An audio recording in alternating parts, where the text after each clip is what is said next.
If you want surface level advice, do not watch this video. I feel like when I said this, some of you are like rolling your eyes. You cannot air all our dirty laundries outside. We're not rude people here, okay? Lately you don't feel like yourself, and you kinda hate it. You suppress all of the thoughts in your... Hi my loves, and welcome back to my channel. For those that are new here, my name is Josephine, and on this channel I share my love for skincare as well as my journey towards achieving the perfect skin ever, and a little bit of my life here and there. So welcome. Today we're going to be doing a sit down video. I'm going to be sharing with you guys some things that I have learned so far in my 20s and just real life advice that I feel those of you who are probably watching my channel and don't have anyone to advise you. I'm going to be starting with a disclaimer. If you want surface level advice, do not watch this video, because honestly I'm here to tell you guys or advise you guys based on my real life experience. Honestly, literally based on my real life experiences. This is not another video where I just regurgitate something that I got from someone else's video or online. I'm literally sharing from my own personal experiences, so I hope it's going to be helpful to you guys. The first thing I had to learn the hard way in my 20s is the fact that having faith and doing the work goes hand in hand. Trusting God doesn't mean that I trust God, he's gonna take care of everything, and then you sit idle and not do the work. In fact, faith without work is dead or something like that. I can't remember the exact word at this moment, but literally working with God, it's not just about praying and believing that your prayers have been answered. You literally have to put in the work, and part of putting in the work sometimes is like prayer, fasting, working on your mindset, meditating, spending time with God so that he can literally work on you from the inside out. Before, one thing I used to do is I just used to pray, like pray in the morning, pray in the night. It's not just about prayer. Literally, you have to sit with God, sit with your thoughts, and just think on things over and over and over again and be like, God, what are you saying about this particular thing? And you literally have to do this consistently. That is when there's going to be change in your subconscious first, and then your consciousness, and then you start to see the results of this activity in your daily life. If you've just been praying, start to explore other things that you're going to do that is going to just naturally flow into that thing it is that you're trusting God for or you're looking unto God for. And even if you mustn't be looking unto God for anything, I think before I used to feel like I just needed to pray for whatever it is I was looking unto God for. But literally pray about everything. What you want to happen in 10 years from now, 20 years from now, what you want to happen now, what you wished happened yesterday. Like, just pray about everything. And prayer is not just about, God, I want you to do this, amen, I want you to it can literally be a continuous thought and all of that. The second advice I'd like to share with you guys is learn patience. Not every rejection is a no. In fact, some rejections can be a redirection. In the past, what I used to do is if I was praying or trusting God for something, after prayer I always felt like, I had to now go out there and take certain steps or do some certain things to get that thing that I want. But lately I've learned that when you're praying about something and you're trusting God about something, the whole purpose of leaving something to God and allowing him to do it means that you literally have to remove your hands. Like, your hands have to be off that thing, not to the extreme where certain, like, it doesn't end up happening, because in some circumstances there are some things you need to do. But if you're doing something about a situation that you're trusting God about, let it be things that are within your control. Don't try to do his part.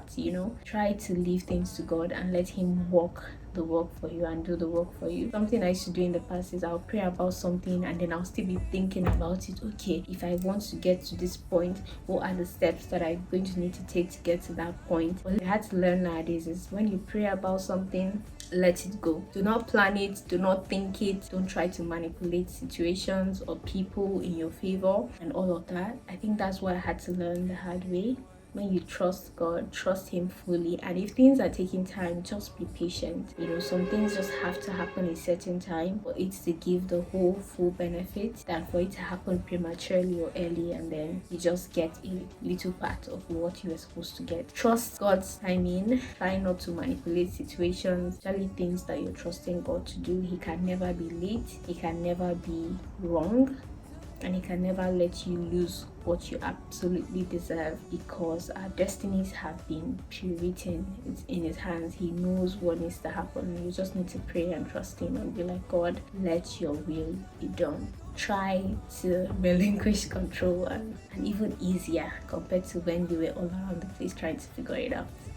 The third thing I also want to advise you about is to say, for your own sake, for your mental health, for your happiness, you need to learn how to heal and forgive yourself. This cannot be overstated. I feel like when I said this, some of you are like rolling your eyes and being like, oh, we already know that. Literally, there is no end to healing. There is no end to forgiving yourself and realizing that you are the priority in your life. For a long time, I think I used to make decisions or even just live my daily life trying to please other people. Like I was the last person on my list of priority, as if I was even on the list to begin with. But yeah, you get. And then I think people tend to mistake being selfish as putting yourself first, but they're two completely different things. I know I have been one to say on this channel, oh, you need to learn to be selfish. You know, I take that back. You don't have to be selfish at the detriment of other people, but you can actually prioritize yourself, and it wouldn't be at the detriment of other people. It should just be at your own comfort and your own happiness, because when you're okay, when you're thriving, when you're doing well, you actually present your best self, and then that also positively affects the people around you. Make sure you are fine, because when you're fine, everyone around you is going to be fine, okay?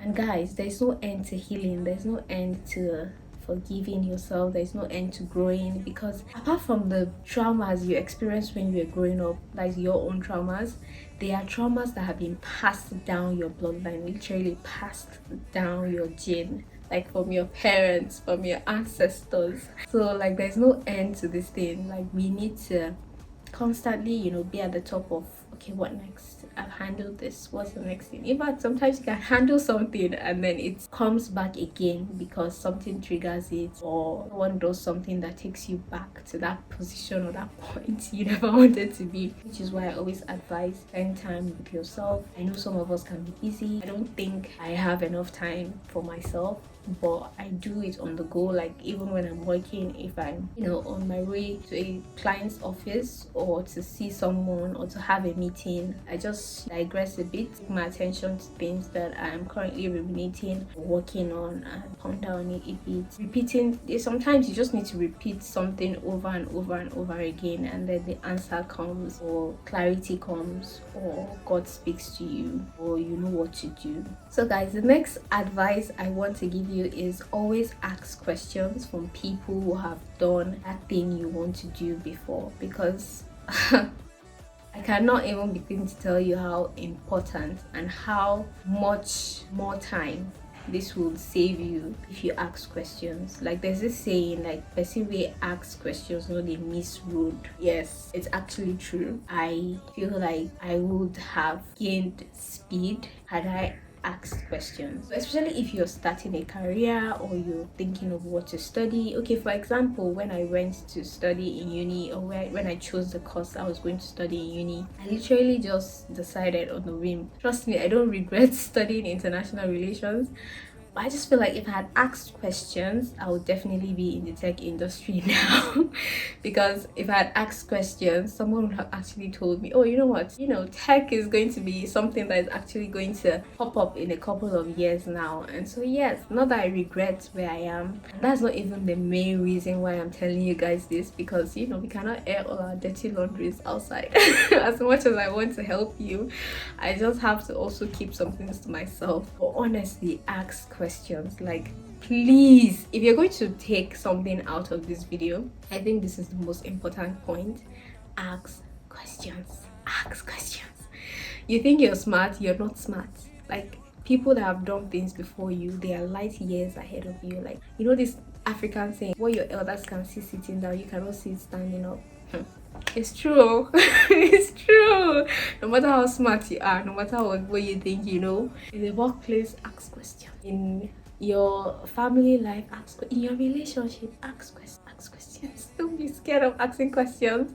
Like I'm saying it and also letting it enter my brain so that I also remember to ask questions, because I know what I'm talking about, guys. Ask questions. If you're going somewhere or you're doing something or you're trying to do something, look for someone that has done it before and ask questions. It's going to save you time. It's going to make you light years ahead of time, because people will tell you what they did wrong, what they should have done, what they regret doing. And when you combine that knowledge together, you become like literally powerful, and you're able to make good decisions that will save you a lot of time and resources. So I don't want to stay too long on this point, but it is the most important point of this whole video. Okay, so the next advice I'd want to give is soft life without purpose is empty. Guys, I know, I've been there. Oh, I just want soft life. Oh, I just want soft life. I cannot be bothered. Please do not disturb me. Okay, I have been there. Trust me, no one is happy lazying around. And to have soft life, you actually have to have put in the work, you know, to develop things that would make you, in your sleep you're making money. But if you have not done that, you cannot choose soft life. I mean, there are always exceptions to a rule, don't get me wrong, but even successful people are happy because of what they've been able to achieve in life, and not because of what they were not able to achieve or the times that they spent partying or just whiling away time. The reason why they are happy and they feel important and confident is because they know they have contributed something to life, to existence, to the whole world, something that makes people's life easy. In fact, that's why they have the money.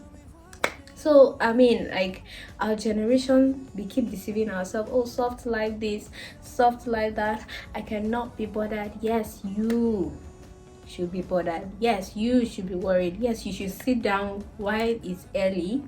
Yoruba people say "Igbailaro."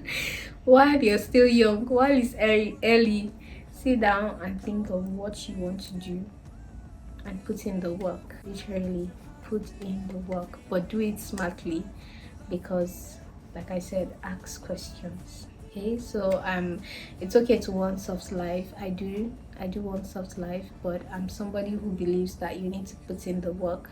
You work hard and you play hard, and your life will be absolutely great and amazing. It wouldn't feel like hard work to you anymore. You literally be living the soft life, because that is what it is. When you work and you play hard, your life balances and you're happy. You can have the whole money in the whole world, you don't have to do anything, just wake up in the morning, spend, eat, sleep, wake up, go shopping and all of that, and you would not be happy because you're not contributing in any way to the world. So contributing is a necessary part of, you know, our existence as human beings. So you need to give to feel like you're living your best life, basically. So if you want to live your best life, please contribute in a way to life, and you get that fulfillment we are all looking for.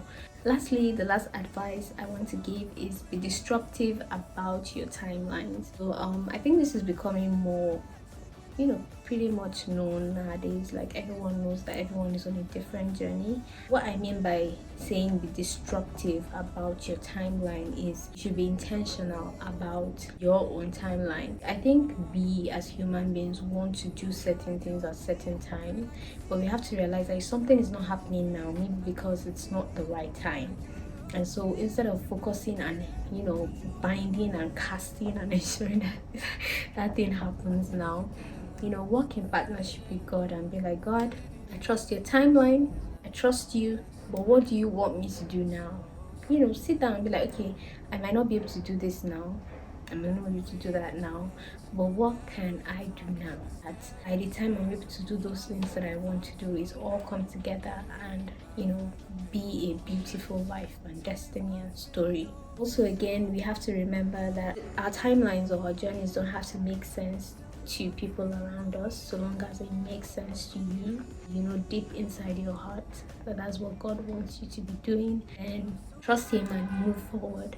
And when you get opposition from other people, you don't need to waste your time trying to explain, because I've come to realize that if someone doesn't see a vision, they cannot see it. So you trying to explain it to them or tell them, oh, but this, they're not going to see it. If they can't see it, they're not going to see it. So don't waste your time.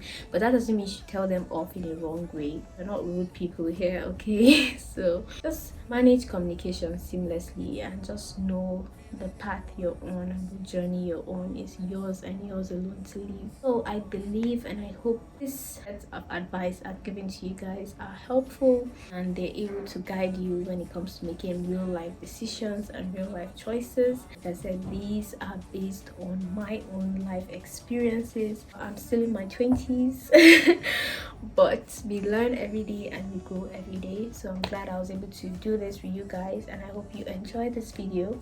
If you really enjoyed this video, please click on the like button, and if you're not subscribed to my channel, I want to use the opportunity to say please subscribe and welcome. I think I'm getting used to this sit down video vibe. I don't know. I think I'm getting used to it. I really enjoyed being able to just sit down and kick it with you guys and just speak from my heart and my soul. And I hope you guys enjoyed it, and I'll catch up with you guys in the next video.